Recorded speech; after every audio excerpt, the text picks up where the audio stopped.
நெபுலானா எப்படி இருக்கும்? கேட்டோடனே உங்களுடைய மைண்ட்ல வர்றது ரொம்ப ரொம்ப கலர்ஃபுல்லா இருக்கும். பல நட்சத்திரங்கள் உள்ள இருக்கும். புது புது பிளானட்ஸும் ஒருவேளை அங்க உருவாகலாம். ஏன்னா நம்ம சூரிய குடும்பமும் சோலார் நெபுலால தான் உருவாயிருக்கு. பட் வானத்துல சில இடங்கள்ல ரொம்ப ரொம்ப டார்க்கா இருக்கும். அந்த டார்க்னஸ்குள்ள எந்த ஒரு நட்சத்திரமும் இருக்காது. அட்லீஸ்ட் அது நட்சத்திரத்துடைய வெளிச்சத்தையாவது ரிஃப்ளெக்ட் பண்ணுமானா அதுவும் கிடையாது. வர்ற வெளிச்சத்தை அப்சர்வ் பண்ணிக்கிறோம். இந்த பிளாக் ஹோல் மாதிரி. இந்த இடத்துல என்ன இருக்குன்ற ஒரு மிகப்பெரிய கேள்வி, உள்ள என்னதான் நடக்குன்றத இன்ன வரைக்கும் நம்ம ஆராய்ச்சி பண்ணிட்டு தான் இருக்கோம். இந்த இடத்துக்கு பேரு டார்க் நெபுலா. நெபுலான நட்சத்திரத்தை உருவாக்கணும்ல, ஆனா இது செய்யற வேலை வேற மாதிரி இருக்கு. வாங்க நம்ம இந்த வீடியோ மூலியமா சில டார்க் நெபுலாஸை பார்த்துட்டு வரலாம். நான் உங்க லோகபால கார்த்திகேயன். இது செனித் ஆஃப் சயின்ஸ்.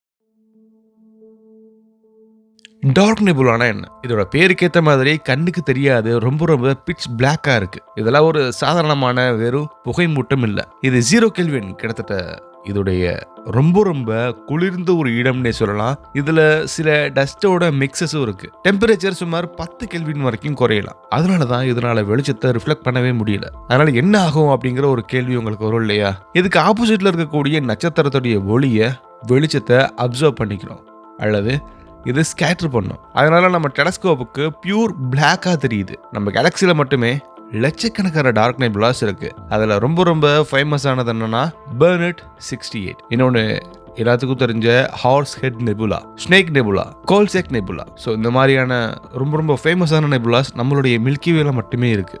இந்த டார்க் நெபுலா டீப் ஸ்பேஸ்ல இல்ல. இது பிரபஞ்சத்துடைய ஒரு மிகப்பெரிய ஒரு குறிப்பிட்ட இடத்துல மட்டும்தான் இருக்கும். இங்க என்னதான் நடக்குது? நம்ம உலகம் பார்க்க முடியாத ஒரு ரொம்ப ரொம்ப ஆக்டிவா நட்சத்திரங்கள் இங்க உருவாகலாம். டார்க் நெபுலாக்குள்ள கேஸ் அண்ட் டஸ்ட் கண்டிப்பா அதிகமா இருக்கு. அதோடைய வெயிட்னால கிராவிட்டிக்குள்ள சுருண்டு அது ஒரு ப்ரெஷர் அதிகமான போது ஒரு புரோட்டோஸ்டார் உருவாக்கும். அதுக்கப்புறம் அது ஹீட் ஆகி ஹைட்ரஜன் ஃபியூஷன் ஆரம்பிச்சு ஒரு புது நட்சத்திரத்தை அங்க உருவாக்கும். ஆனா நமக்கு அது தெரியவே தெரியாது. ஏன்னா அந்த பாடி ஸ்டார் அந்த டார்க் நெபுலா முழுக்க முழுக்க மூடி வச்சிருக்கோம், ப்ரொடெக்ட் பண்ணி வச்சிருக்கோம்னு சொல்லலாம். அது லிட்டரலி ஒரு தாயுடைய கருவறை மாதிரி. டார்க் நெபுலாக்கு ஒரு சைஸ் அப்படின்றது ஒரு லிமிட்டே கிடையாது. சில 1,00,000 ஒளியாண்டுகள் பிரம்மாண்டமா இருக்கலாம். சில 50 to 100 ஒளியாண்டுகள் வரைக்கும் கம்மியாகவும் இருக்கலாம். சரியா?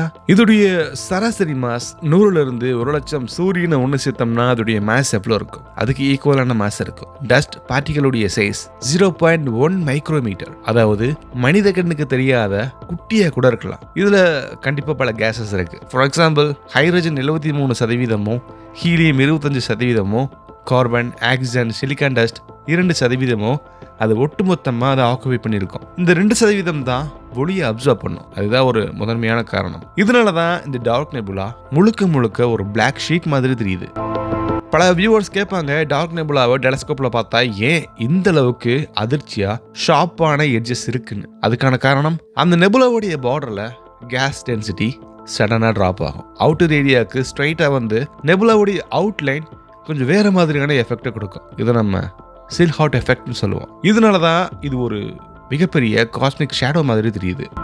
ரொம்ப ரொம்ப ஃபேமஸான நெபுலானா நம்ம ஹார்ஸ் ஹெட் நெபுலாவை சொல்லலாம். இந்த இருட்டில் இருந்து ஹார்ஸ் ஹெட் கொஞ்சம் டிஃப்ரெண்ட்டாக வேற மாதிரி இது ஒரு ஐகானிக்கான நெபுலாவா தெரியும். அடுத்து பெர்னட் 68 முழுக்க ஒளிய அதுக்குள்ள இழுத்துட்டு ஒரு பர்ஃபெக்டான பிளாக்கான ஒரு ஸ்பியர் மாதிரி தெரியும். அடுத்து தி ஸ்னேக் நெபுலா கேலக்சியை விழுங்குற அளவுக்கு ஒரு வாழக்கூடிய மிகப்பெரிய குறைச்சர் மாதிரி இருக்கும். ஆனா அது நெபுலா. அடுத்து மில்கிவே உடைய ஹாட் ஏரியால இருக்கக்கூடிய மிகப்பெரிய டார்க்கான இடம் தான் கோல்செக் நெபுலா. ஒரு பெரிய டார்க் நெபுலா கொலாப்ஸ் ஆகும்போது 1 அல்லது 2 நட்சத்திரம் அங்க ஒரு மிகப்பெரிய டாமினேட் ஏற்படுத்தாது. ஒரே ஷாட்ல 100 to 1000 நட்சத்திரங்கள் உருவாகலாம். இதுவே அதுக்கு அடுத்தபடி ஒரு ஓப்பன் ஸ்டார் கிளஸ்டர் ஒரு மிகப்பெரிய ஒரு இடத்தை அடைச்சிருக்கும். அப்போ கேலக்சியுடைய நட்சத்திரம் அங்க எங்கிருந்து உருவாயிருக்கும் அப்படிங்கிற மிகப்பெரிய கேள்வியை நமக்கு உருவாக்கும். நம்ம சூரியன் கூட 4.6 பில்லியன் வருஷத்துக்கு முன்னாடி ஒரு டார்க் நெபுலாவுடைய கருவறையிலிருந்து பிரிந்திருக்கலாம்.